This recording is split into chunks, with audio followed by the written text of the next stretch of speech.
মিয়ানমারের অভ্যন্তরে এখনও থামেনি দেশটির সীমান্তরক্ষী বাহিনী বিজিপি ও সেনাবাহিনীর সঙ্গে বিদ্রোহী গোষ্ঠী আরকান আর্মির সংঘর্ষ। টেকনাফ সীমান্তের বিপরীতে মিয়ানমারের অভ্যন্তরে থেমে থেমে কিংবা রাতে চলছে গোলাগুলি ও গোলার বিস্ফোরণ, যা ওপার থেকে ভেসে আসছে এপারে, যার কারণে এখনও আতঙ্ক কাটেনি সীমান্তবাসীর। কোথায় কি হচ্ছে এটা তো আমরা এখান থেকে দেখতে পাচ্ছি না, জানতে পারতেছি না। আমাদের তো এরকম কেউ নাই, এখানে যাওয়ার মতো তো লোক নাই, যোগাযোগ নাই, সেজন্য আমরা বলতে পারতেছি না। কিন্তু থেমে থেমে গুলি হচ্ছে। এদিকে মিয়ানমারে চলমান সংঘাতের জের ধরে পালিয়ে বাংলাদেশে ঢুকে পড়ছে মিয়ানমার সেনাবাহিনী ও সীমান্তরক্ষী বাহিনী বিজিপি। এরই মধ্যে মঙ্গলবার দিনব্যাপী নাইক্ষ্যংছড়ি সীমান্তের কয়েকটি পয়েন্ট দিয়ে বাংলাদেশে ঢুকে আশ্রয় নিয়েছে মিয়ানমার সীমান্তরক্ষী বাহিনী বিজিপির ৬৮ জন সদস্য।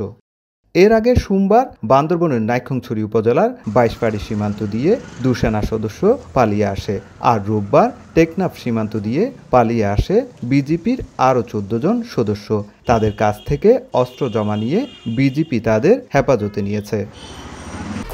১, ২, ৩ ঢাকায় জমি জিতে নিন ১০০% ক্যাশব্যাক সহ ২০ কোটি টাকার পুরস্কার। এদিকে নাইক্ষ্যংছড়ি সদরে ১১ বিজিবির হেফাজতে আগে থেকে ১৮০ জন আশ্রয় নিয়েছেন।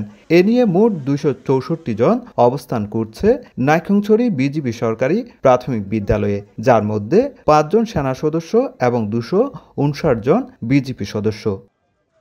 এর আগে কয়েক দফায় বাংলাদেশে আশ্রয় নিয়েছেন মিয়ানমারের বিজিপি ও সেনাবাহিনীর ৩৩০ জন, যাদেরকে গত ১৫ ফেব্রুয়ারি মিয়ানমারে ফেরত পাঠানো হয়। সুজাউদ্দিন রুবেল, সময় সংবাদ, কক্সবাজার।